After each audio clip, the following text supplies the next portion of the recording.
Ay, por fin. Hola, buenas noches. Buenas noches, doctora. Ay, disculpen, pero como que se había desconfigurado la aplicación. Vamos a ver qué me costó entrar. No hay problema. Ay, ok. Bueno, si se oye bien, si está bien el sonido, ahorita podemos comenzar.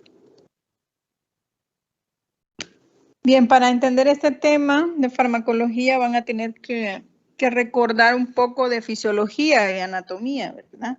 Porque necesitamos hablar de fármacos que intervienen con la coagulación sanguínea a través de fármacos anticoagulantes, fármacos coagulantes, fibrinolíticos, antiagregantes plaquetarios, y todos estos fármacos están en esa interacción de intervenir sobre lo que son aquellas funciones normales que la sangre tiene, de que debe ser fluida, pero que cuando hay un evento que amerita generar fenómenos de hemostasia, pues se tienen que echar a andar esos mecanismos. Muchos fármacos van a estar potencializando esas funciones, pero van a haber casos en los que no queremos que esas funciones se desarrollen, ya sea para proteger a un paciente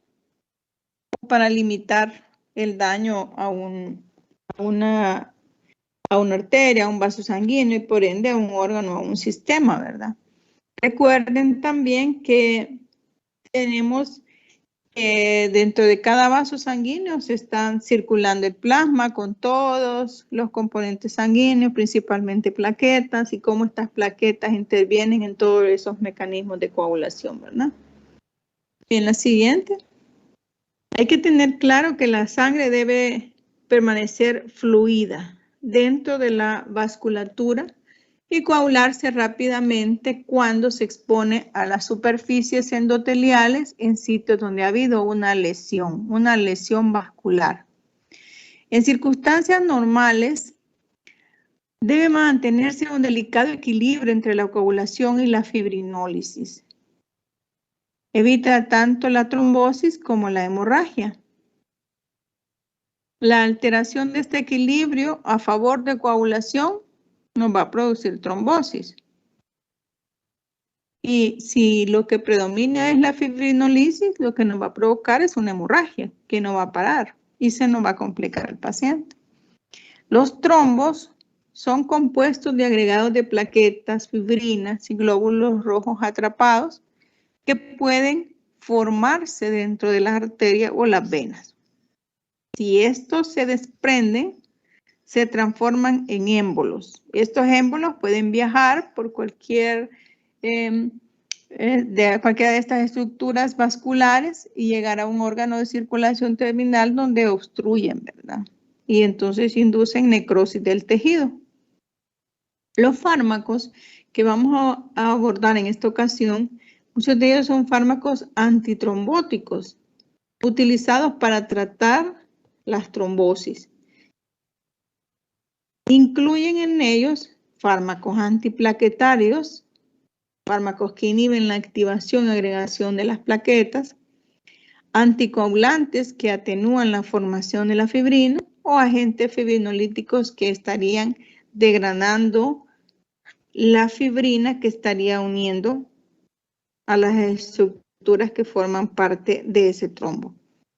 Todos estos medicamentos antitrombóticos generarán un aumento de riesgo de hemorragia o cualquier alteración del sistema de coagulación. Lo siguiente. Para poder mantener esa fluidez, hay agentes farmacológicos indispensables para poder utilizar en esto.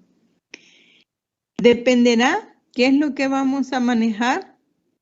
Recordaremos el mecanismo, cómo se está dando el proceso y luego plantearemos el fármaco.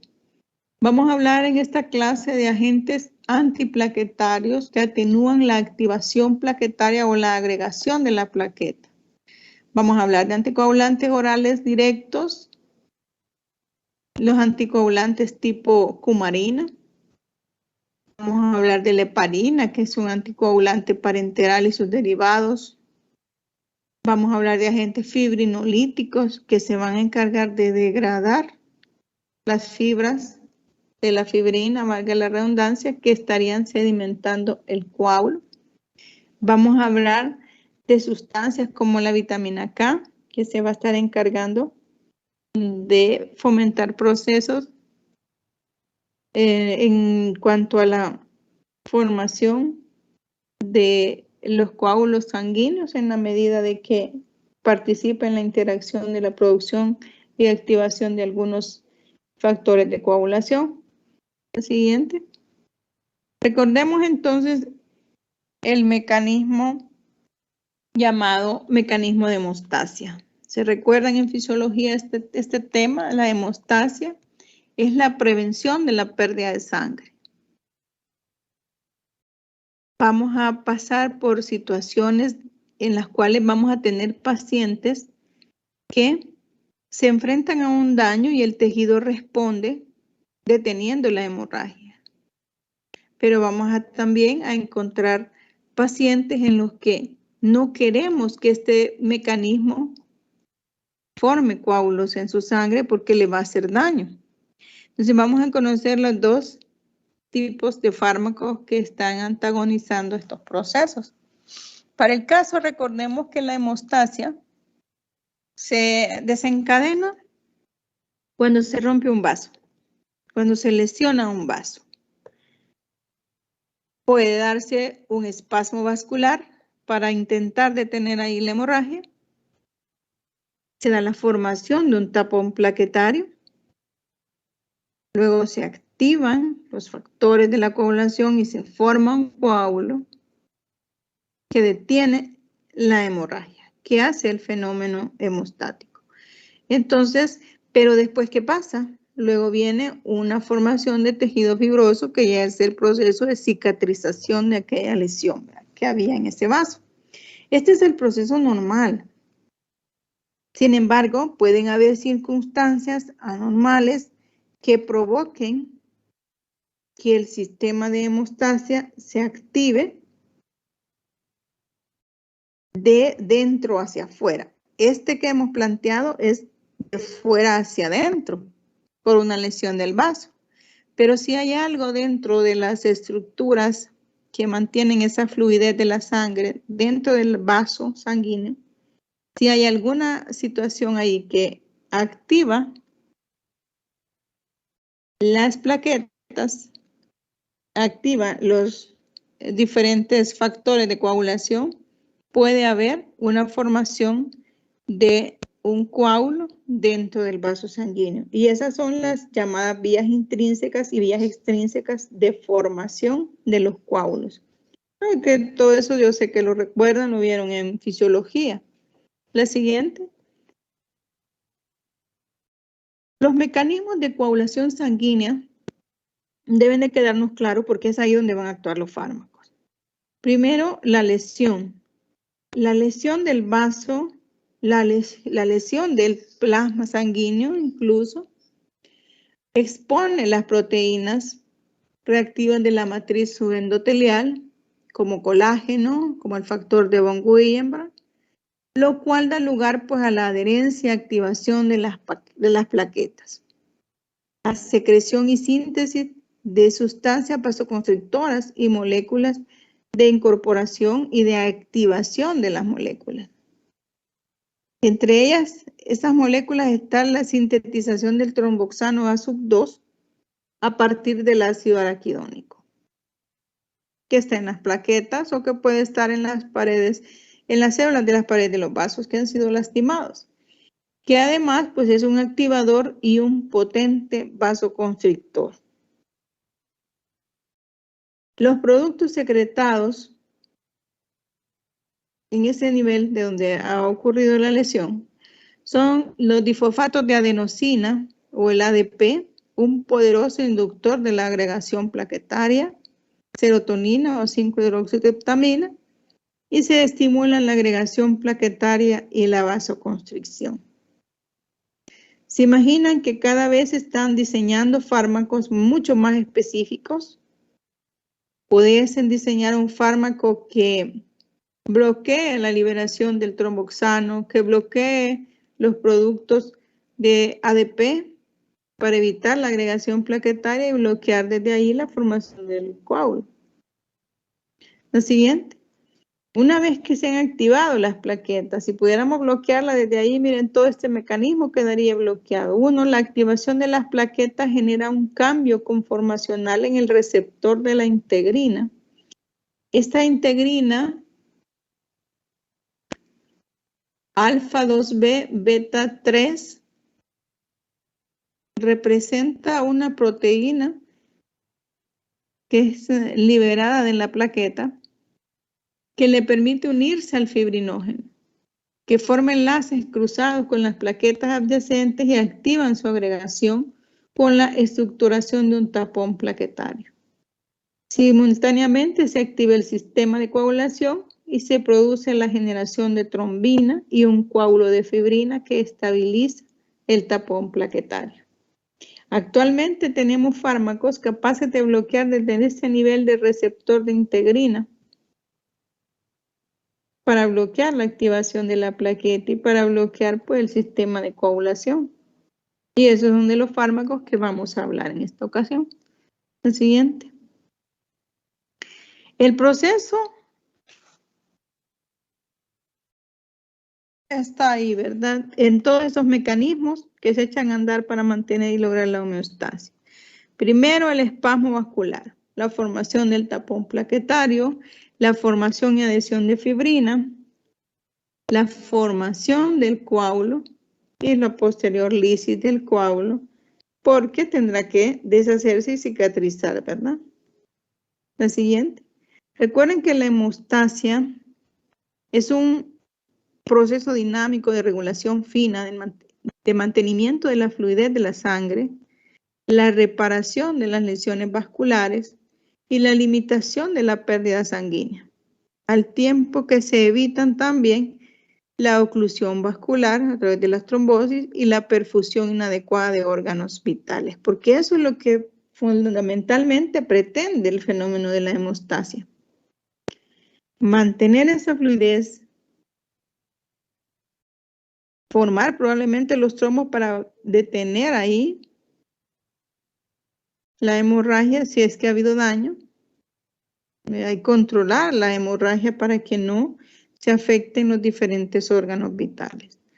Sin embargo, estas causas, podemos tener causas de afectación o de trastornos de la hemostasia. Esto pueden ser defectos heredados o adquiridos de los mecanismos de coagulación. Ahí van a encontrar enfermedades en las cuales pues, el paciente nace sin algún factor de coagulación, tuvo algún infarto o daño a alguna válvula cardíaca y han tenido que sustituirle esa válvula cardíaca por alguna estructura probablemente de un plástico especial, ¿verdad? Y de esa manera han hecho su válvula cardíaca o le han puesto un stent, que es un mecanismo que permite la reparación de un vaso colocando como una estructura tubular que le permita al vaso reconstruirse, etcétera, para que el sistema de coagulación no se active. Tenemos que usar fármacos. También puede generarse trastornos de la hemostasia por efectos secundarios a infecciones o a cáncer o a los mismos fármacos usados para tratar el cáncer.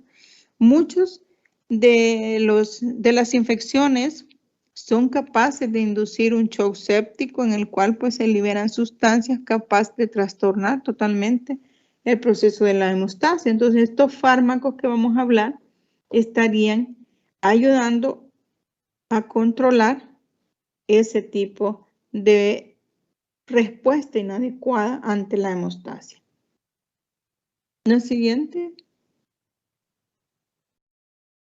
Si recuerdan esto también, tenemos el vaso esquematizado, hay un vaso lesionado, ¿verdad? ¿Qué está pasando adentro y afuera? Por fuera la vasoconstricción y por dentro la agregación plaquetaria. Luego se daría el tercer fenómeno, que es la coagulación, que para que esto se establezca tiene que haber formación de fibrina. Esta fibrina no va a poder formarse, valga la redundancia, si no se da una serie de activación de sustancias en cascada que han recibido nombres en base a números romanos, que no son más que proteínas que tenemos en la sangre o que son producidas por las mismas células y que se van activando en forma secuencial hasta la activación del factor 10 que va a mediar la transformación de la protrombina producida en el hígado a trombina activa transformada en fibrina en presencia del factor 13 que va a inducir la formación del coágulo. Un coágulo estable que va a perfectamente generar la reparación y el sellado de esa lesión en el vaso. ¿Se entiende hasta acá? Prácticamente es un recordatorio de fisiología todo esto. Pero si no entendemos esos puntos, no vamos a poder entender cómo actúa el fármaco. La siguiente. Tenemos ahí esquematizado en esas estructuras. Vamos a ver la imagen desde la parte superior a la inferior. Pueden ver en la parte superior, está representando esa imagen, la pared del vaso sanguíneo. El defecto en la pared del vaso sanguíneo. Ahí lo cortaron, lo hirieron, tuvo un pinchón, lo que ustedes quieran. Y esas estructuras circulares en azul están representando a las plaquetas. Las plaquetas tienen importantísimo papel en esto. Lo que están tratando de hacer las plaquetas es ponerse en contacto con el factor de von Willebrand, representado allí por las siglas BWF, y en la letra C está representando el colágeno expuesto una vez que se ha dañado el vaso. Cuando esto pasa y se pone en contacto con una plaqueta que va pasando, va circulando por ahí, esta sufre una serie de transformaciones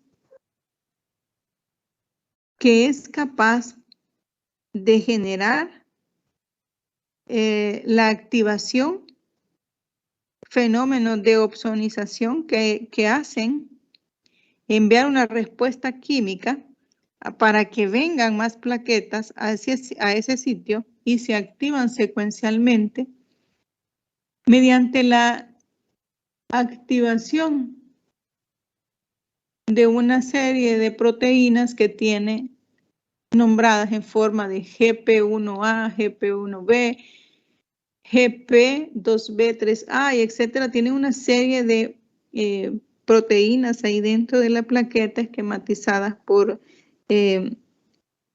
esquemas circulares dentro de la plaqueta, como pueden ver en esta imagen, para que tratemos de entender cómo es que todas estas sustancias están ahí, se liberan por exocitosis, degranulándose hacia el exterior, y eso genera una respuesta de activación sobre las diferentes sustancias que tenemos representadas como factores de coagulación. Hoy vamos a hablar de fármacos que son capaces de parar este fenómeno desde el momento en que interactúan con esas proteínas para que no se den los fenómenos de coagulación. La siguiente. También para que recuerden, los factores de coagulación pues son sustancias como el fibrinógeno, que es considerado el factor 1, la protrombina, la tromboplastina, el calcio, la procalicreína, la proconvertina, el factor hemolítico, el factor de Kreisman, el factor de Stewart-Power, el factor del antecedente de tromboplastina plasmática, el factor de Angelman, el factor estabilizador de fibrina, proteína C y S, el plasminógeno. Todas estas sustancias, muchas de ellas ahí están circulando en forma inactiva. Otras, como el calcio, están siendo liberadas por el retículo sarcoplásmico de la plaqueta una vez que se ve activada. Y ese calcio pues representa ya dentro de la coagulación un factor más que deberá activarse para que dé paso al proceso de formación de fibrina y consolidación del coágulo. En este cuadro tenemos en la tercera columna fármacos que son capaces de interactuar bloqueando esas sustancias llamadas factores de coagulación. Para el caso, tenemos ahí mencionada la heparina y la warfarina, que están afectando al factor 2, al factor 10, principalmente, ¿verdad? Tenemos la warfarina afectando el factor 2, el factor 6, el factor 9, el factor 10 y las proteínas C y S, que son prácticamente sustancias endógenas, ¿verdad? Que están interactuando también en los fenómenos de coagulación. Lo siguiente. También ahí aparecen las diferentes sustancias que forman parte de los factores de coagulación. Lo siguiente. Recuerden que hay dos vías de activación de todos estos factores de coagulación. No me voy a detener mucho en esto porque igual esto ya lo vieron en fisiología, que es la vía intrínseca y la vía extrínseca de coagulación o de activación del sistema de coagulación. Acuérdense que la vía intrínseca, la lesión puede estar dentro del vaso sanguíneo o el plasma puede lastimarse a través de cómo va circulando dentro del vaso sanguíneo cuando pasa por las válvulas cardíacas o con placas ateromatosas que están dentro de los vasos y pues activan los factores de coagulación. En la vía extrínseca, pues aquí el daño es de fuera hacia adentro por una lesión al tejido que expone al factor hístico y a las fibras de colágeno. Y el segundo cuadro en la parte inferior habla de lo que es la coagulación in vitro, porque ahí recuerden que si extraen una muestra, pues el contacto con las paredes del vidrio en el que han depositado la muestra, pues induce también fenómenos de coagulación in vitro. Ya en vivo, pues se activan todas las diferentes sustancias conocidas como factores de coagulación. Ante una herida se expone el factor de von Greenberg, el factor hístico o factor tisular representado por TF. En presencia de un factor 9 activado, va a generar la activación del factor 10 y ese factor 10 pues va a dar pauta a la transformación de la trombina en fibrina, que es lo que se necesita para formar el coágulo. La siguiente. Estos esquemas están en sus libros texto y libros de apoyo, donde se pretende evidenciar cómo la activación en cascada de los diferentes factores de coagulación están sedimentándose sobre las plaquetas, activándolas y estas generando pues el tapón plaquetario y posteriormente el coágulo que va a tapizar la zona donde está la lesión del vaso. Lo siguiente. Hoy que ya recordamos bastante de fisiología, vamos a centrarnos en lo que es el fármaco. Los fármacos que podemos usar aquí dependerán en qué momento está nuestro paciente. Si lo que tengo es un paciente que necesito que no forme coágulos, porque tiene una enfermedad que le va a generar problemas si forma un coágulo o porque tiene una situación que le puede predisponer a la formación de coágulos. Entonces voy a usar fármacos que eviten la coagulación. Estos se van a llamar anticoagulantes. Son un grupo de sustancias de distinta naturaleza química relacionadas por su efecto biológico. Existen varias divisiones y clasificaciones. Unos los clasifican por su acción, otros por su vía y otros por sus situaciones químicas.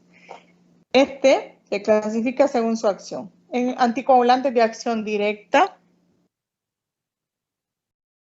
que son aquellos que por sí solos son capaces de inhibir la cascada de coagulación.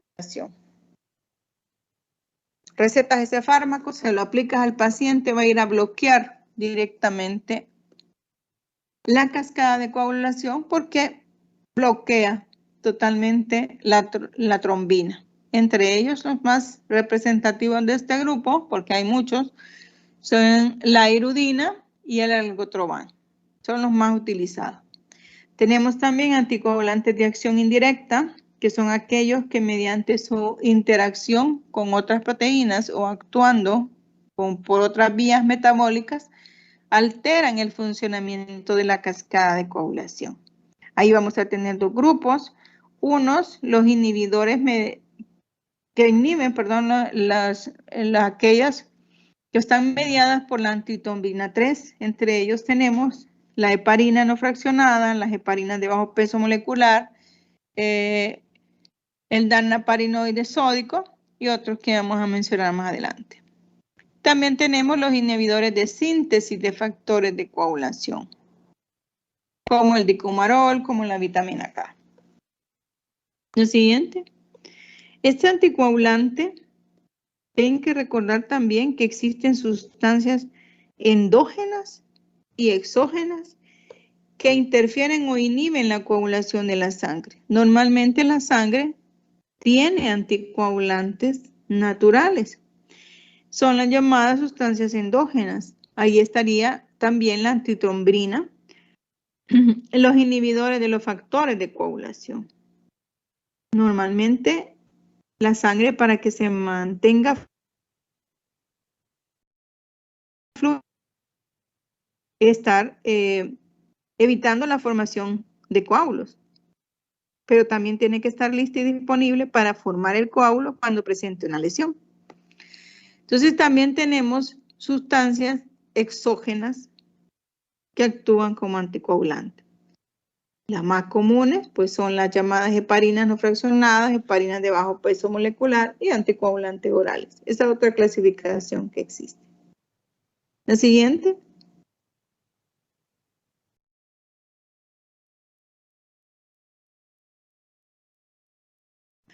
Bueno, esta prácticamente se repite, nada más que está esquematizada, pues que los anticoagulantes son grupos de sustancias de distinta naturaleza química relacionados con su efecto biológico de limitar el proceso de coagulación.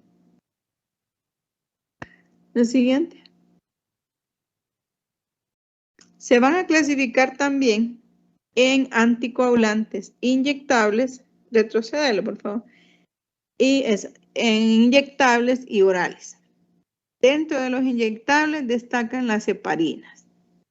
Las heparinas de bajo peso molecular, que están representadas principalmente por la enoxaparina, nadroxaparina, deltaparina, bepimeparina, benzaparina. Pero también están los inhibidores directos del factor 10 activado, como el fondiparinox, y el nuevo es el hidrabiotaparinox. El más utilizado es el fondaparinox, por cuestiones más que todo financieras o económicas, son más accesibles. También están los anticoagulantes orales, entre ellos los antagonistas de la vitamina K, como la warfarina, el acenocumarol, los inhibidores directos de la trombina, como el dabigatran y el cimegaltran. Tenemos los inhibidores directos del factor 10 activado, que pueden ser de uso oral, como el rivaroxaban y el apixaban. Estos fármacos vamos a tener la ayuda de ellos en el sentido que hay patologías agudas cuando el paciente está muy mal, que solo se le puede poner en forma inyectable porque la enfermedad lo ha afectado tanto o lo pone en tanto riesgo que hay necesidad de anticoagularlo de forma breve pero inmediata. En cambio, hay patologías crónicas en las que podemos darnos el lujo de darlo en forma oral y que en forma gradual vaya en 1 o 4 días generando el fenómeno de anticoagulación en el paciente. ¿En qué casos? Por ejemplo, pacientes que fueron tal vez operados, le cambiaron una válvula cardíaca por una válvula protésica y cada vez que la sangre choque dentro del corazón con esa válvula, pudiera estimular la vía intrínseca de la coagulación. Entonces, esos pacientes usted ya sabe que si no los protege, le van a formar embolos. Entonces, tiene la opción de dejarle los anticoagulantes orales. Pacientes, por ejemplo, como los pacientes renales, que usted tiene que dejarles un catéter permanente ahí, por donde o a través de donde se le va a estar haciendo su hemodiálisis. Entonces usted tendrá que usar anticoagulantes porque cada vez que la sangre pase por esa fístula donde ha puesto el catéter, se estimularía la coagulación.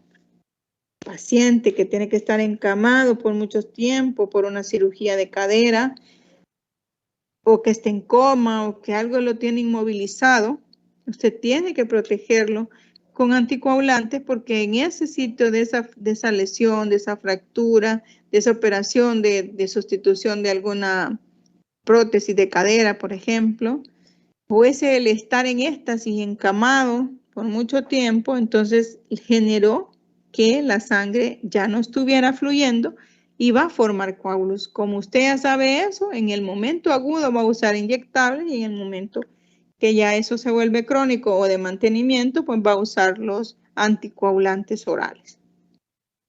Lo siguiente. Las principalmente utilizadas son las heparinas. El punto con las heparinas es que estas se clasifican en heparinas no fraccionadas que tienen un alto peso molecular. Ahí estarían la heparina cálcica y la heparina sódica. Estas pues no tienen presentación más que parenteral, ya sea intramuscular, subcutánea, endovenosa. Mientras que las heparinas que tienen bajo peso molecular facilitan un poco más las vías de administración subcutánea y endovenosa.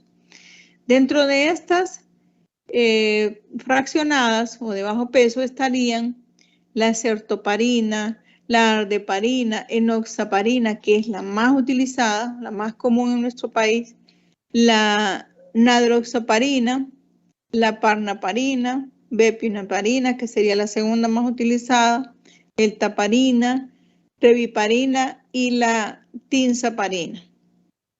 Luego tenemos las heparinoides, donde estaría la danaparinoide o el organ, y tenemos la pentosandipolisulfato y los pentasacáridos como el fondaparinux. Las heparinas como principio activo tiene varios nombres también, en aquellos conocidos como heparin, heparinluc, hemocrop, nutrihep, pero quizás de estas los nombres y presentaciones más comunes que van a encontrar son como heparina sódica o como Clarence. Clearsane o Clarence es el que más se está utilizando actualmente porque la presentación en la que viene son jeringas prellenadas. Creí que les había puesto una foto. Clearsane viene en jeringuitas prellenadas con la dosis ya cabal, solo para que se pongan en forma subcutánea, y por esa facilidad de dosificación y aplicación es la que más se está utilizando. La siguiente, el mecanismo de acción de las heparinas. Tanto las de bajo peso molecular como el fondo Parenuc se unen a la antitrombina, acelerando la velocidad a que se inhiben diversas proteasas de la coagulación. Sin embargo, la heparina no fraccionada, tiene un alto peso molecular y tiene una alta capacidad de ir y unirse a la molécula de antitrombina 3, transformándola en antitrombina 3 activada, y esta bloquea o inhibe los factores de coagulación activados, principalmente trombina, factor 10, causando así un sustrato conocido como un sustrato suicida, porque es capaz de bloquear inmediatamente el proceso. Acuérdense que para que se dé la activación de la coagulación hay una vía común. Cualquiera que sea el origen, intrínseco o extrínseco, terminan en la activación del factor 10. Y este fármaco llamado heparina tiene la capacidad de estar bloqueando o inhibiendo ese factor 10 activado. Entonces, por cualquier vía que venga la coagulación activándose, es capaz de bloquear. La heparina se une a la antitrombina 3 a través de las secuencias específicas de pentasacáridos que contienen un residuo de glucosamina 3 oxisulfatada. La unión de pentasacáridos a la antitrombina induce un cambio conformacional. Este cambio conformacional acelera la tasa de inhibición del factor 10 activado en al menos 2 órdenes de magnitud que no tienen efectos sobre la tasa de inhibición de la trombina que ya se ha producido. Sobre esa ya no generaría interacción, pero en las nuevas que se van a estar formando para sedimentar el coágulo, sí tiene el bloqueo. La siguiente. Tienen efecto farmacológico, ¿verdad? Uno es que interferir pues la agregación plaquetaria y prolongar el tiempo de sangrado. En contraste con las heparinas no fraccionadas, las heparinas de bajo peso molecular, abreviadas en esa LMWH, y el fondo de Parenuc tiene como poco efecto sobre las plaquetas. No cruzan las placentas y no se han asociado con malformaciones fetales. Pero, sin embargo, es posible que los medicamentos deben ser suspendidos 24 horas antes del parto, porque obviamente, ¿verdad?, pueden generarle un proceso de mayor sangramiento a la madre. El uso clínico de estas heparinas es, número 1, las trombosis venosas profundas y la embolia pulmonar. ¿Qué pasa ahí? ¿Qué sucede ahí? Hay una trombosis venosa, es formación de un trombo en las venas más profundas. O se ha soltado un trombo, se fue al pulmón, ahí hizo un embolismo pulmonar.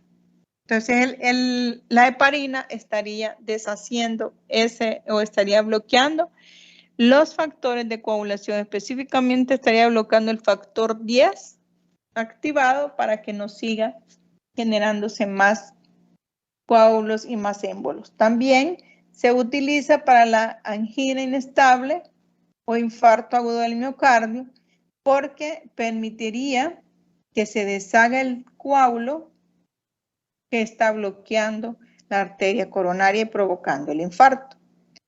También se usa durante la angioplastía con balón coronario con o sin colocación de endoprótesis. O sea, están haciendo una cirugía de corazón abierto donde van a sustituir las válvulas del corazón de esa persona. Entonces, hay que tener anticoagulado a la persona para que permita hacer el procedimiento. El fondaparinux no se utilizará en contexto debido al riesgo de trombosis del catéter.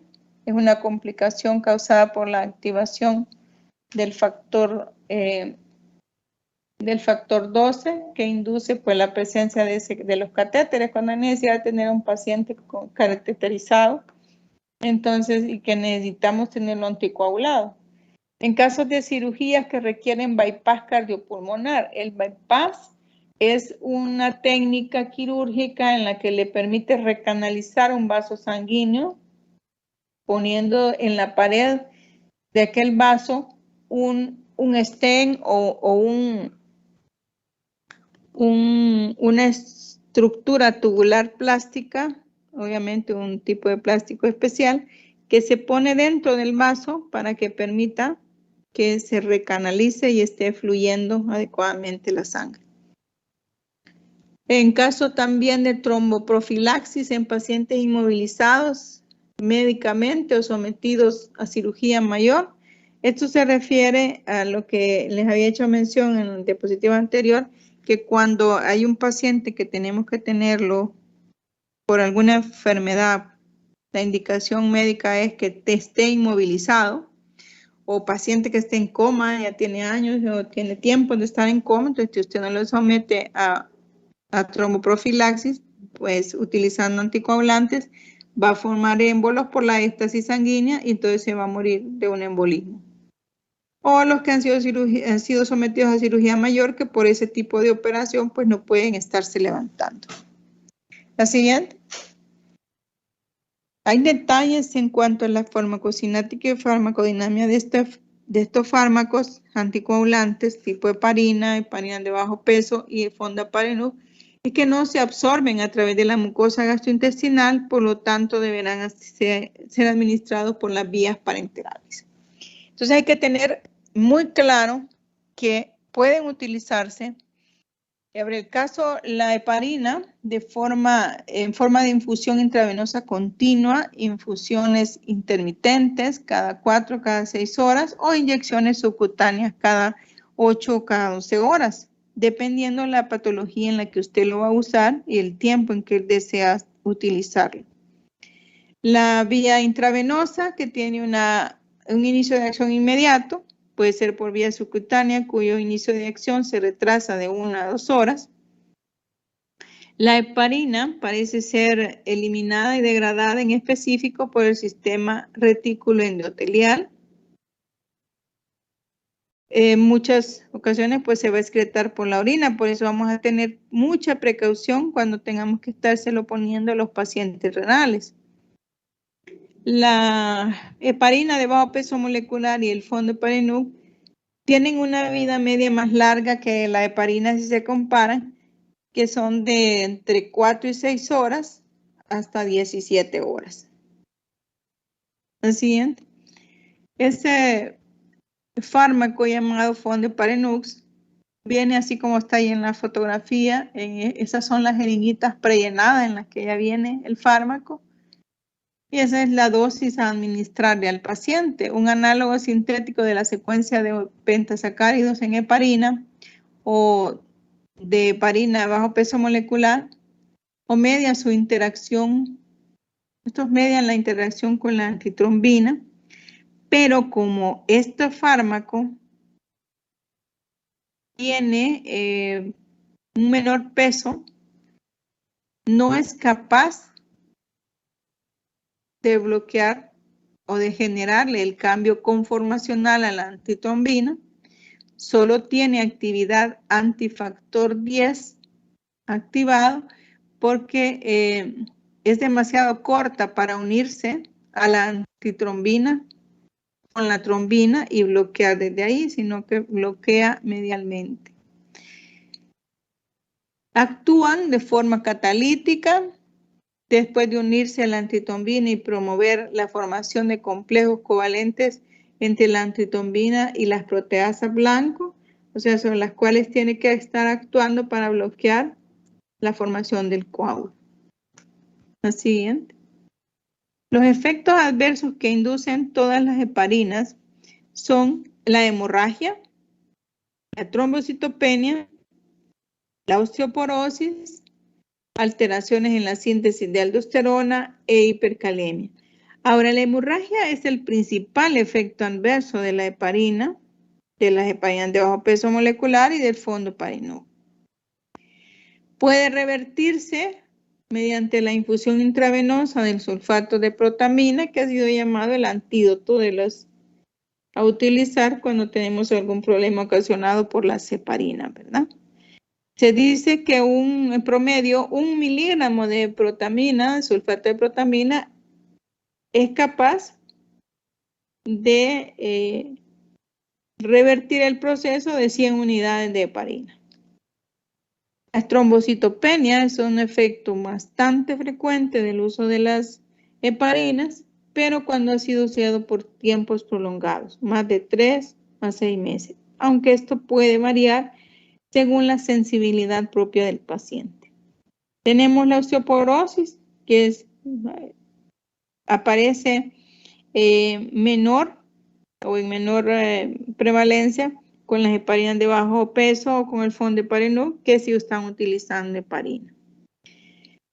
Bueno, lo que les decía, que es capaz de inhibir la aldosterona a nivel de glándulas suprarrenales y causar hipercalemia. Lo siguiente. Existen pues también anticoagulantes parenterales nuevos como son la decitabina o la lepirudina. Estas están indicadas en tromboprofilaxis también, en trombosis en contexto de trombocitopenia inducida por heparina. O sea, tenemos un paciente que antes lo trataban con heparina, pero ya le genera daño y le induce el efecto tóxico de trombocitopenia al paciente, entonces, y lo tiene que tener anticoagulado. Las opciones pues son estos nuevos anticoagulantes parenterales. Tenemos también la bivalirudina, que es un polipéptido sintético de 20 aminoácidos que directamente es capaz de inhibir a la protrombina. Y el argatroban, que es un compuesto sintético también basado en la estructura de la arginina, que se une de forma reversible al sitio activo de la trombina y de esa manera pues contribuye a dar su efecto terapéutico anticoagulante.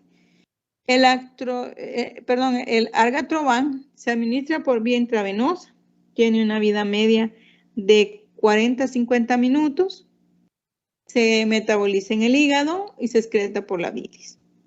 El uso principal de estos fármacos, pues en la profilaxis o en el tratamiento de pacientes con trombocitopenia que ha sido inducida por las heparinas o que tienen riesgo de llegar a desarrollar ese problema. La siguiente. Ahora bien, a veces, pues vamos a tener que usar anticoagulantes para pacientes con ya en forma de cronicidad y pues ellos necesitan anticoagulantes que puedan ser usados por la vía oral. Dentro de estos tenemos a los antagonistas de la vitamina K. El más representativo de este grupo es la warfarina. Son anticoagulantes orales usados comúnmente y su mecanismo de acción es inhibir la enzima que se encarga de permitir ser parte de la formación de los factores de coagulación, como es la vitamina K epóxido reductasa. Esta enzima altera la síntesis de los factores de coagulación, específicamente del 2, del 7, del 9 y del 10. Y también las proteínas endógenas, proteína C y proteína S, que se sintetizan en el hígado. Este fármaco warfarina disminuye la cantidad funcional de cada factor de coagulación, dependiente de vitamina K, en un porcentaje entre un 30 hasta un 70% es capaz de bloquear su función. La warfarina no tiene ningún efecto sobre la actividad de los factores. No es que el factor en sí, sino que es la producción, la síntesis del factor la que va a estar bloqueada. Principalmente no va a tener acción sobre aquellos que ya están en la circulación libres. Y estos deberán ser eliminados antes que puedan producir su efecto anticoagulante.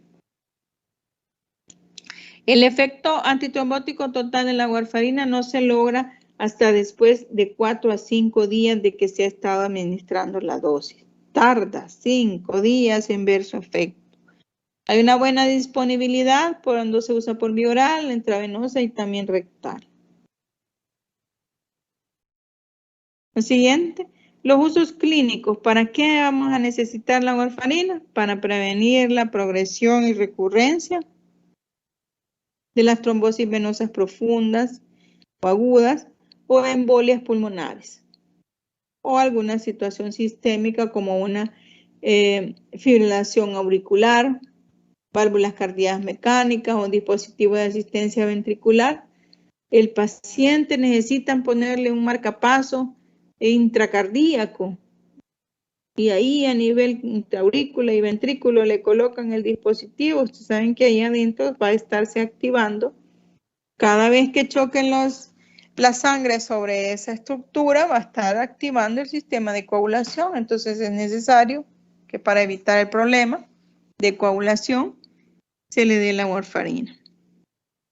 También se usa para controlar el grado de anticoagulación y cumplimiento de las indicaciones. Estos fármacos se vigilan mediante el rango de INR, que debe ser de 2 a 3, o un rango de INR más alto de 2.5 a 3.5, nos estaría significando una valoración que hacen en el laboratorio cuando un paciente está sometido a estos fármacos anticoagulantes.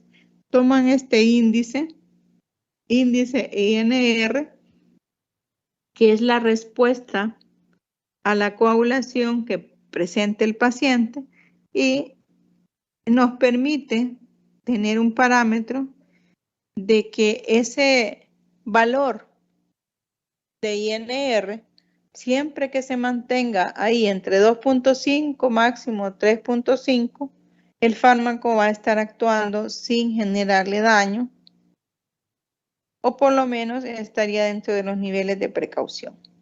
La dosis debe andar entre 2 a 5 miligramos por día durante 2 a 4 días, seguida de 1 a 10 miligramos al día, dependiendo siempre de la patología y el tiempo que lo va a estar utilizando.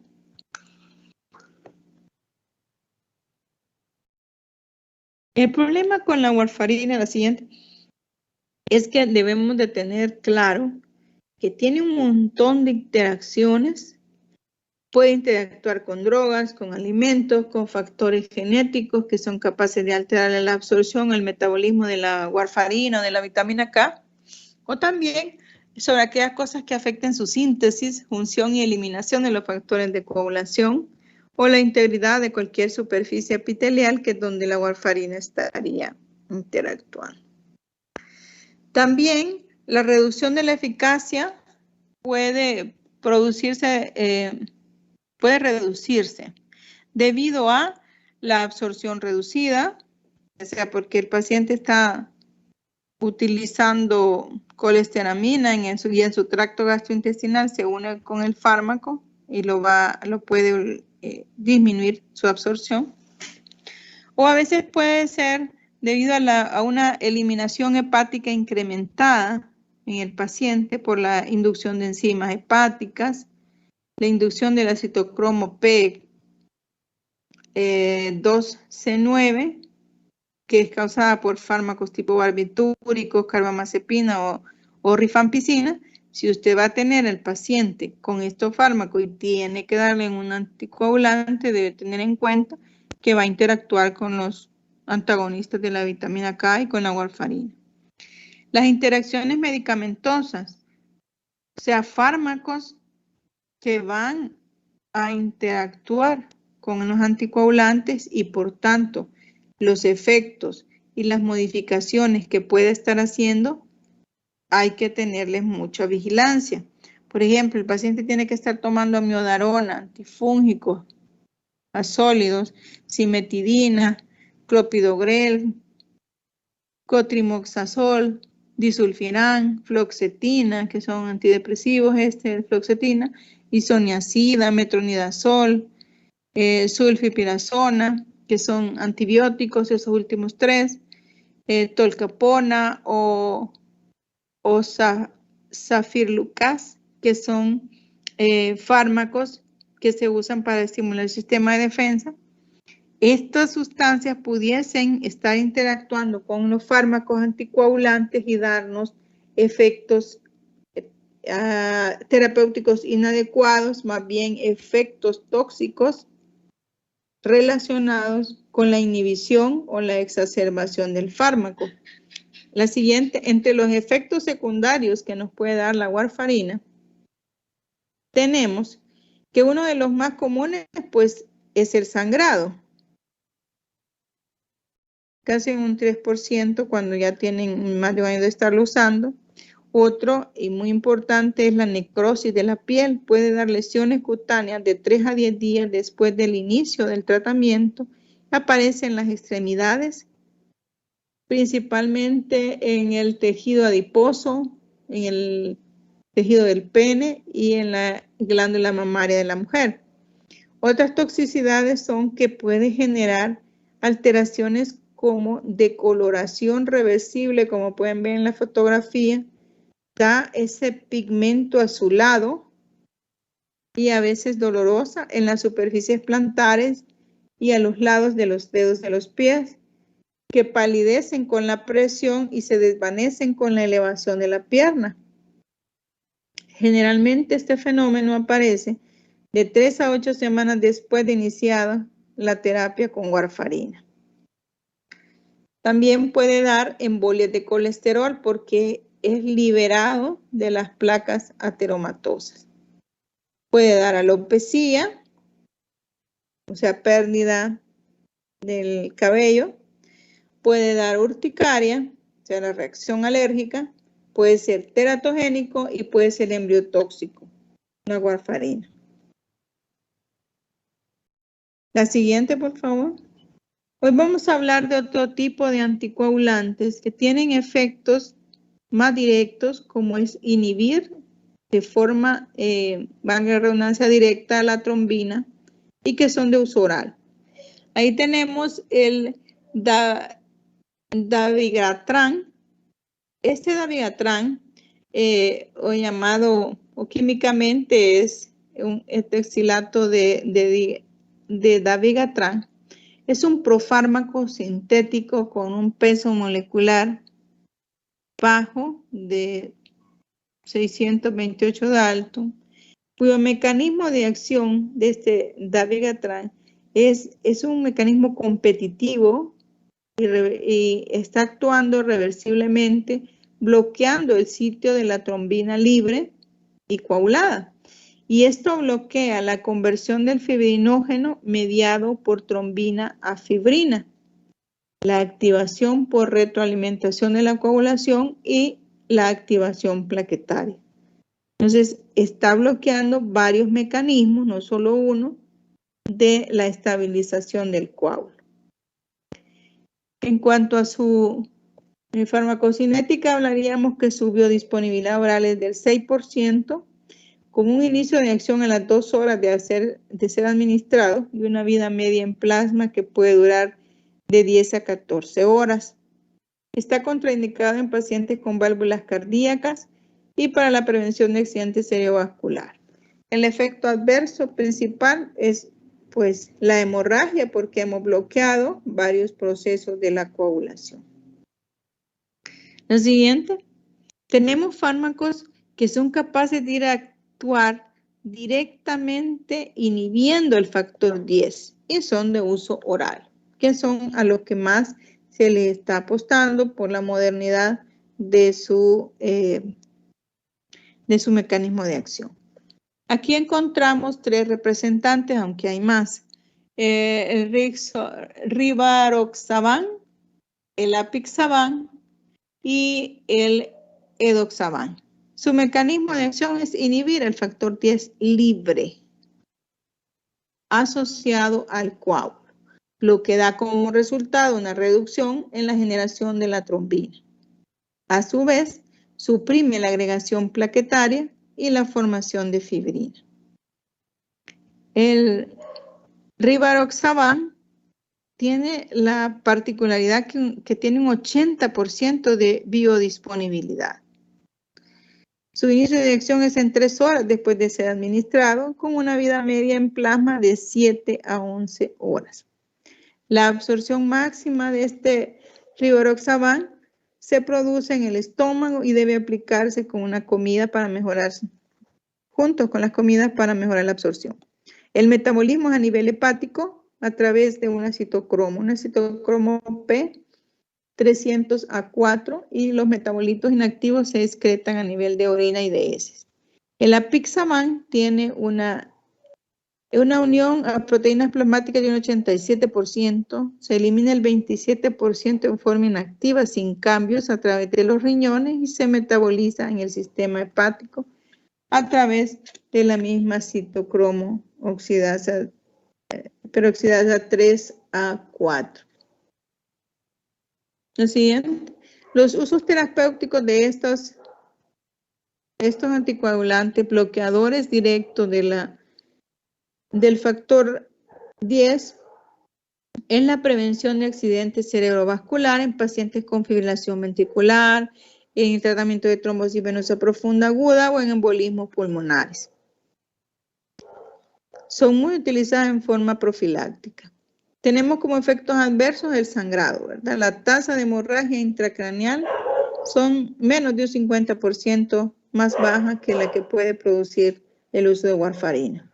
O sea, son cada vez más seguros. La siguiente.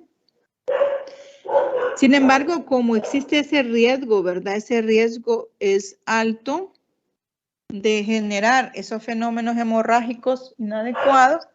Existen también sustancias que son agentes de reversión, o sea, agentes que pueden bloquearlo, o si le quieren llamar antídotos, también. Son agentes de reversión de estos fármacos. Para el dabigatran podemos usar el hidaroxizumab. También está el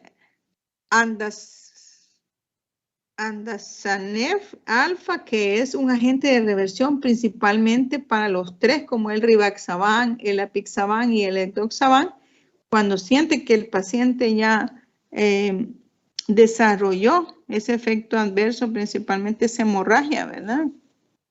Es de utilizar cualquiera de estos. Y el nuevo que han sacado, que es el Siraparanak, tiene la particularidad de que es un agente de reversión para todos los anticoagulantes directos. La siguiente.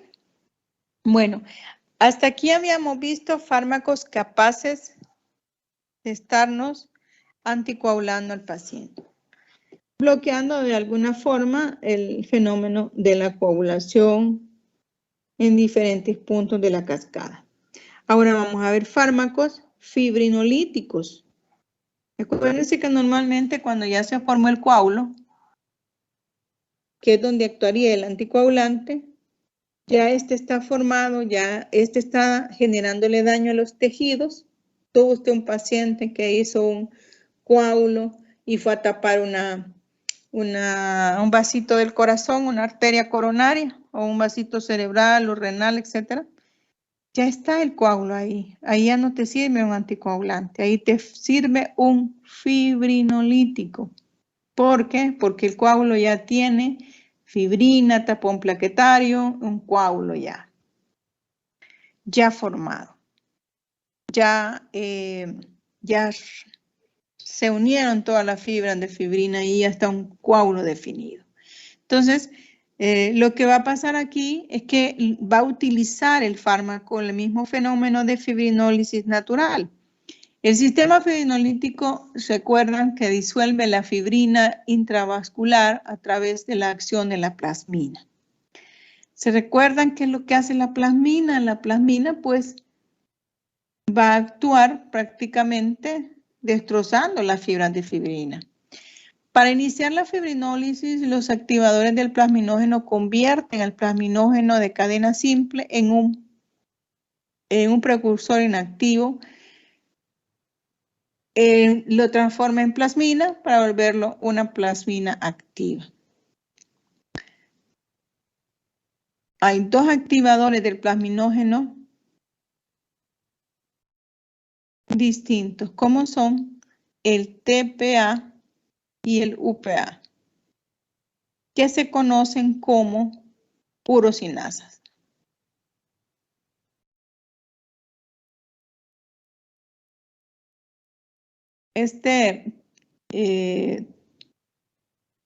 Estos activadores, sus siglas corresponden al nombre de proteína y plasmina activada, ¿verdad? Pero se conocen como urosinasas. Ambos activadores son sintetizados por las células endoteliales. Pero este TAP, o sea, el factor de activación de plasmina, predomina en la mayoría de las condiciones y conduce a una fibrinólisis intravascular.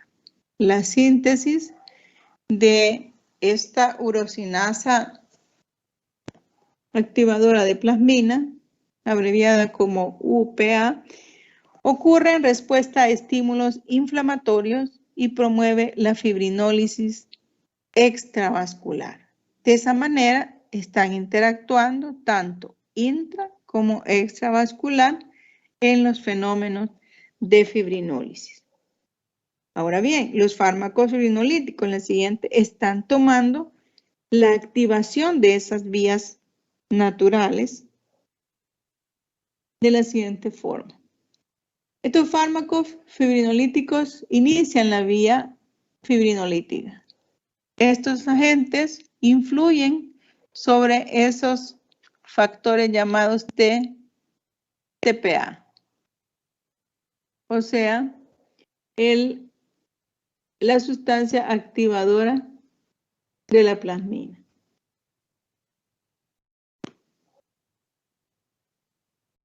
Estos, pues ya como fármacos, son derivados sintéticos, ¿verdad? Producidos en laboratorio en forma recombinante y sus diferentes variantes. Estos son los llamados urosinasa y streptosinasa. Son los más comúnmente utilizados como agentes fibrinolíticos, aunque cada vez están apareciendo nuevos. El activador de plasminógeno tisular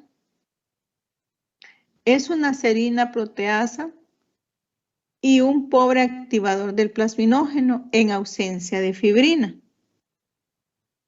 En ausencia de fibrina, ahí anda circulando en el plasma.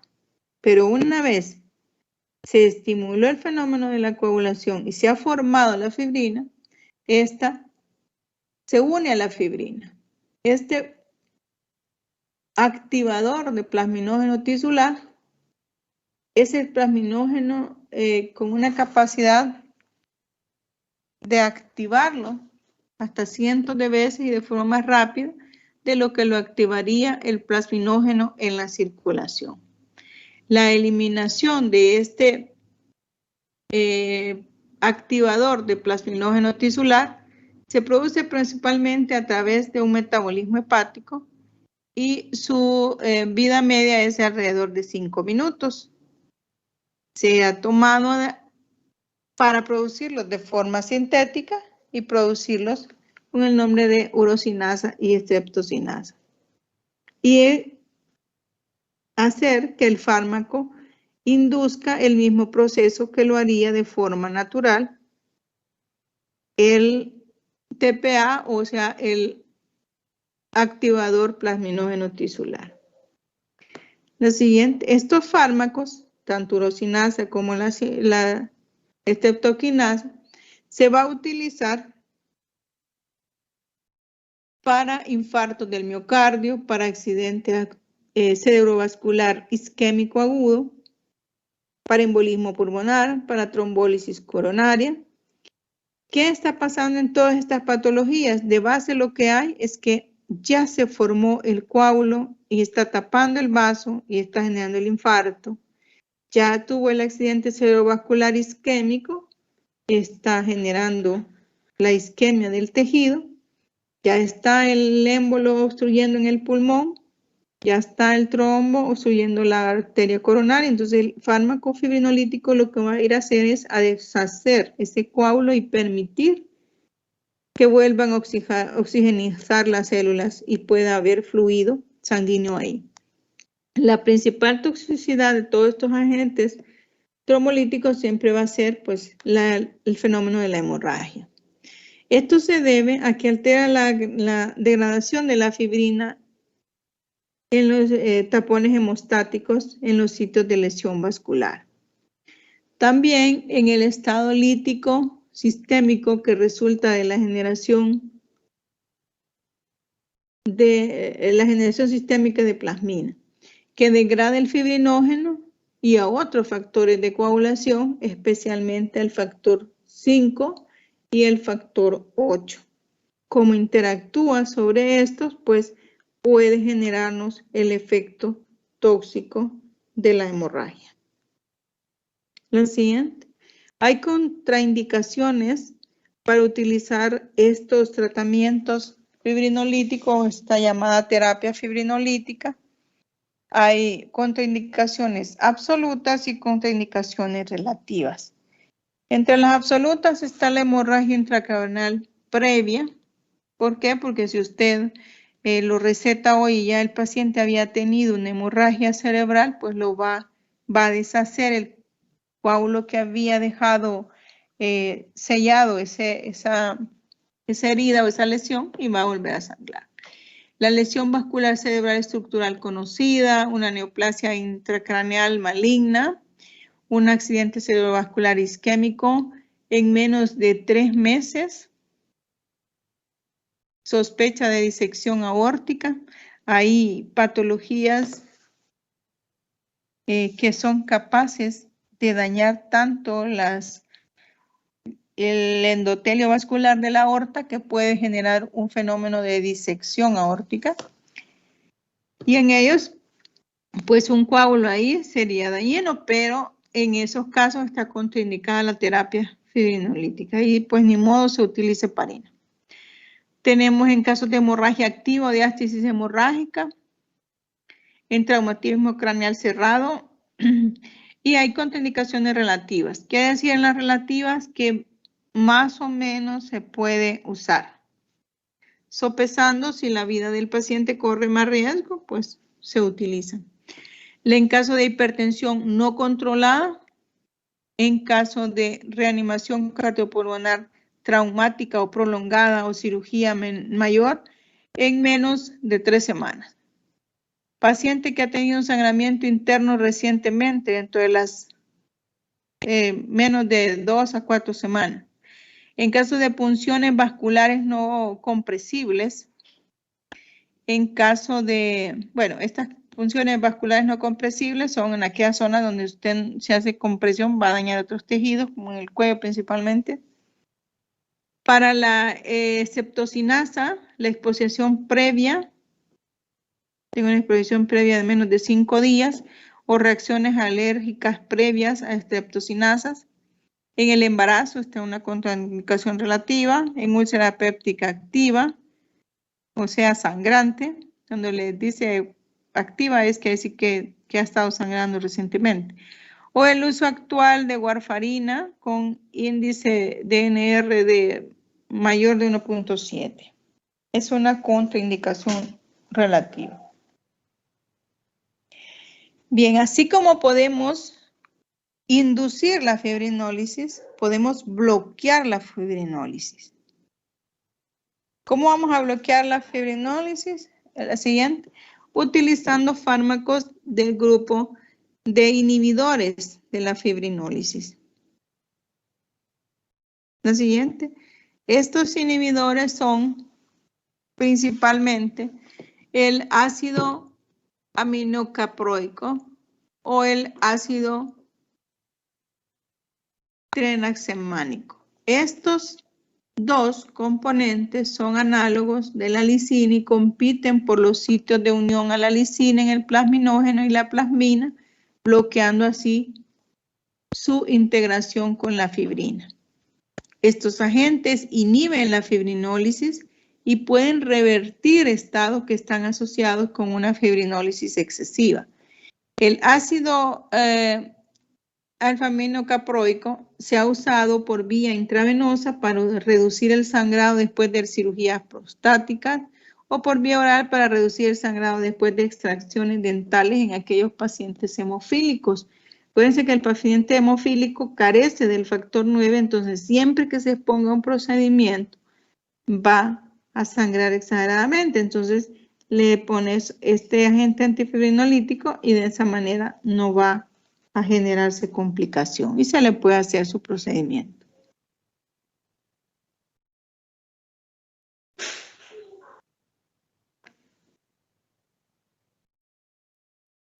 Tenemos el ácido aminocaproico también se absorbe rápidamente después de la administración oral. El 50% se excreta sin cambios en la orina dentro de las 12 horas de ser administrado.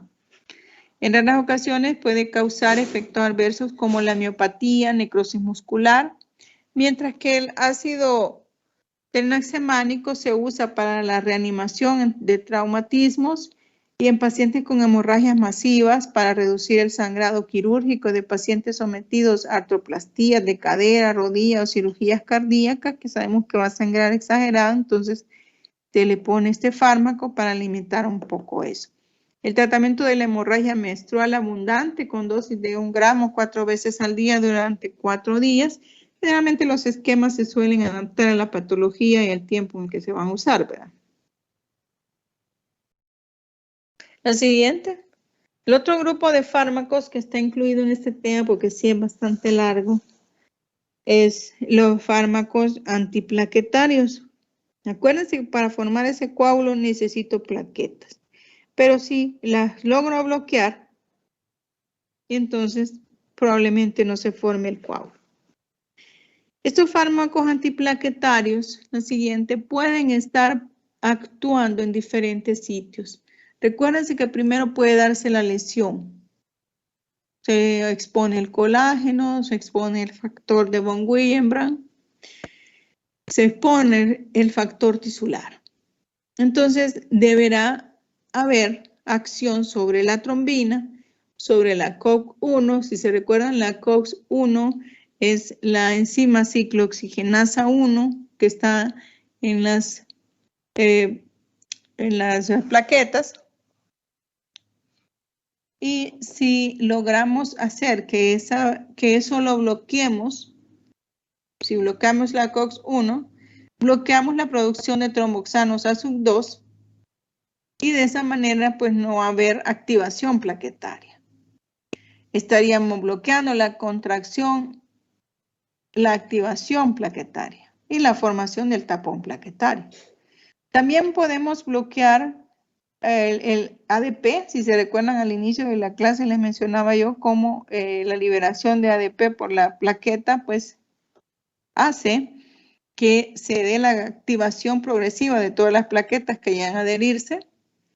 Podemos utilizar fármacos como el clopidogrel, el tagridol, el ticlopidina, el clopidogrel, que es el más utilizado, el presugrel, bloqueando la liberación del ADP. Pero también podemos estar bloqueando directamente la liberación de la trombina, que interactúa con las plaquetas, utilizando fármacos como el Verazoprag, y de esa manera estaría bloqueando la agregación plaquetaria. O ir a bloquear la activación de las proteínas que van a hacer que se degranule la plaqueta, que les mencionaba, las proteínas G1, G2, si se recuerdan al inicio del tema. Y ahí pues también estaré bloqueando la agregación plaquetaria. Entre los fármacos que harían eso tenemos el apixaban, el rifaximiromacina y el pirovixaban. Cualquiera de estos estaría generando un bloqueo de la agregación plaquetaria y por tanto la no consolidación del coágulo. La siguiente. De todo ese montón de fármacos, solo voy a mencionar unos cuantos que son los representativos de cada grupo. Para el caso tenemos los más usados, tenemos ahí el ácido acetilsalicílico, que son las mismas aspirinas, el dipiridamol. En el caso del ácido acetilsalicílico, como les decía en el esquema anterior, lo que está es actuando sobre el bloqueo de la enzima COX-1, bloqueando la liberación de tromboxano a sub 2 y de esa manera pues bloquea la agregación plaquetaria. Debido a que las plaquetas no sintetizan nueva proteína, la acción del ácido acetilsalicílico sobre la COX-1 plaquetaria es permanente y dura toda la vida de la plaqueta, que solo es de 7 a 10 días. Las dosis repetitivas de este fármaco producen un efecto acumulativo y hacen que mediante esté por varios tiempos tomando el fármaco, pues no agrega la plaqueta y no sedimente el coágulo. Ahí también pues tenemos que la inactivación completa de la COX plaquetaria se logra con dosis diarias de ácido acetilsalicílico de 75 miligramos diarios. Es eficaz como un agente antitrombótico. El otro más usado es el dipiridamol. Este interfiere en la función plaquetaria al aumentar la concentración intracelular del AMP cíclico, específicamente utilizando como mecanismo de acción la inhibición de la fosfodiesterasa o por el bloqueo de absorción de adenosina, aumentando así el tiempo de permanencia de la adenosina en los receptores de adenosina 2 de la superficie celular, que se une a la estimulación de la adenilciclasa de las plaquetas. Es un vasodilatador que en combinación con la warfarina inhibe también la embolización de las válvulas cardíacas protésicas y de esa manera pues ayuda a proteger a esos pacientes. Aprobado para la prevención secundaria del accidente cerebrovascular, se combina con dosis bajas de ácido acetilsalicílico. La siguiente. Este esquema pretende que recuerden cómo tenemos ahí las plaquetas llegando en color ahí como naranjadito, son las plaquetas y sus proteínas queriendo llegar ahí al sitio donde está la lesión. Entonces vamos a utilizar fármacos antagonistas de ciertos receptores como el receptor P2Y12 o el receptor P2Y1, que son receptores para la generación del ADP, para que se libere el ADP, la adenosina difosfato. Si bloqueamos eso, no va a haber más llegada o adicionamiento de plaquetas hacia el coágulo y no se va a poder estar dando esa adhesión plaquetaria. ¿Cuáles son estos fármacos? El cangrelol, el prasugrel, el ticagrelor y el clopidogrel. De todos estos, el más utilizado en nuestro país es el clopidogrel. La siguiente, del que más voy a mencionar. El clopidogrel es un profármaco de tiendopiramina que inhibe al receptor P2Y12. Requiere activación metabólica en el hígado. El clopidogrel es un inhibidor irreversible de ese receptor P2Y12. La inhibición generando pues la inhibición de la activación de la plaqueta. Se observará 2 horas después de la ingestión de una dosis y las plaquetas se ven afectadas durante el resto de su vida, que mencionábamos que es de 7 a 10 días que vive una plaqueta. El uso de estos fármacos es para reducir la tasa de accidente cerebrovascular, o sea, para prevenir que a las personas nos den un accidente cerebrovascular, para reducir las tasas de infarto al miocardio, las muertes en pacientes con infarto al miocardio o accidente cerebrovascular reciente. Se usa en enfermedad arterial periférica establecida o en síndromes coronarios agudos después de la implantación de endoprótesis coronaria. Como efectos adversos, pues tenemos la hemorragia porque está bloqueando la agregación plaquetaria. También puede dar púrpuras trombocitopénicas trombóticas. El siguiente. Y dentro de estos, quizás aquí solo mencionar, ¿verdad? El resto de los otros 3. Esta la vamos a obviar, pasen. Ahí. También existe otro fármaco como es el inhibidor del receptor de trombina. Aquí hay 2 receptores principales de trombina en la superficie de las plaquetas que se conocen con las siglas de PAR1 y PAR4 respectivamente. La trombina se une a esos receptores acoplados a la proteína G que tienen en sus paredes las plaquetas y los escinde a las terminales amino. Estas terminales amino recién creadas sirven entonces como ligandos unidos para activar los receptores. Aquí entonces tenemos que se ha encontrado este nuevo fármaco llamado Veroparxar. Veroparxar es un antagonista competitivo que actúa sobre esos receptores, específicamente sobre el PAR1 e inhibe la agregación plaquetaria inducida por la trombina. Y de esa manera, pues, actúa evitando que se dé esa agregación y esa consolidación del coágulo. Es metabolizado en el hígado por la citocromo P3A4, la siguiente, y los usos terapéuticos que se le suele dar al Veroparxar es está indicado para reducción de eventos cardiovasculares trombóticos en pacientes con antecedentes de infarto, miocardio, enfermedad arterial periférica. Los efectos adversos son aumentar el riesgo de hemorragia. Está contraindicada en pacientes con antecedentes de hemorragia intracraneal o accidente cerebrovascular o ataque isquémico transitorio. Puede interactuar con otros fármacos. Hay que tener cuidado cuando el paciente está también tomando rifampicina, porque reducen la exposición al fármaco. Si está utilizando algún otro fármaco o componente que inhiba la citocromo P, que es donde se metaboliza, como el ketoconazol, que aumenta la exposición al fármaco, los antiácidos, el pantoprazol, que reduce la exposición al medicamento porque interactúa con el sitio de metabolismo como es la citocromo P. La siguiente. También recuérdense que les mencioné las proteínas dentro de la plaqueta, ¿verdad? Entonces, ahí hay glucoproteínas conocidas como G2, G3, G9, G4, etc.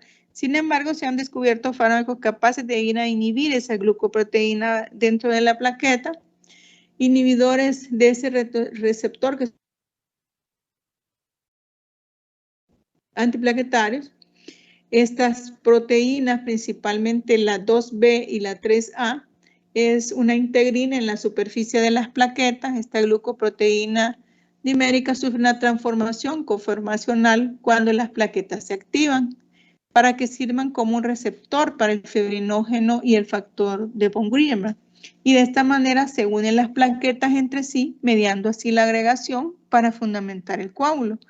Si las inhibimos a través de fármacos, entonces bloqueamos el proceso de formación de ese coágulo.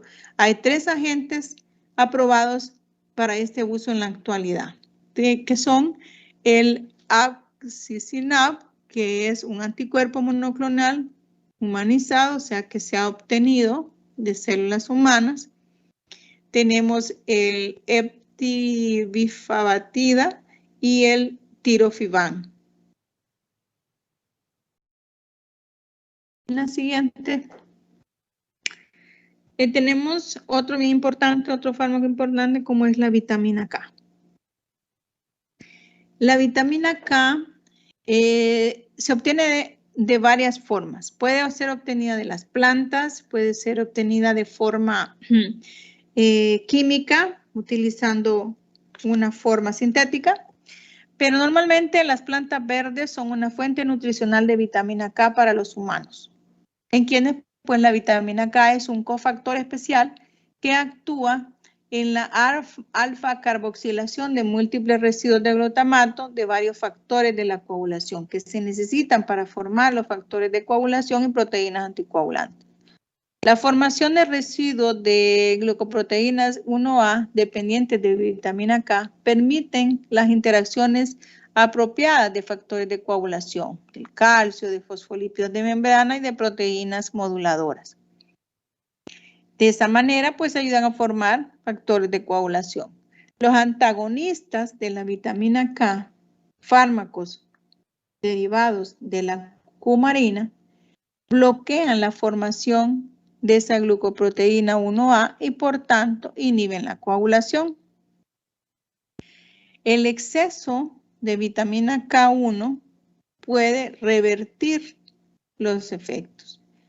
¿Dónde vamos a encontrar esta? Por ejemplo, la vitamina K1, llamada también fitonadiona o filoquinona, es un 2-metiltrifil 1,4-naftoquinona que se encuentra en las plantas de hojas verdes y es la única vitamina K natural para uso terapéutico. Pero también tenemos la vitamina K2 o menaquinonas, que esas surgen o se producen de la síntesis de menaquinonas que se dan en las bacterias gram positivas que forman parte de la flora intestinal normal que tenemos todas las personas. La siguiente. Recordando las funciones biológicas y las acciones farmacológicas, la fitomenadiona y las menaquinonas promueven la biosíntesis de los factores de la coagulación, específicamente del factor 2 o protrombina, el factor 7, el factor 9, el factor 10, así como las proteínas anticoagulantes C y S, y también la proteína C, que es un cofactor del inhibidor del factor 10 activado. La Y-curonil carboxidasa y la epóxido-reductasa son proteínas integrales de la membrana del retículo endoplasmático que se va a encargar de poder generar estos factores. La alfa-carboxilación del glutamato ocurre en el hígado, en el pulmón, en el hueso y algunos tipos de células tisulares. El ayuno intenso, la antibiótico-terapia durante 3 a 4 semanas ha sugerido o ha llevado a la producción de deficiencia de vitamina K en las personas, cuyo requerimiento diario se estima que es de 0,03 microgramos por kilo de peso corporal. La ingesta recomendada para adultos es de 70 microgramos por decilitro de vitamina K al día. Sin embargo, cuando esto no ocurre, se va a generar una deficiencia que llevará a la alteración de la formación de los factores de coagulación.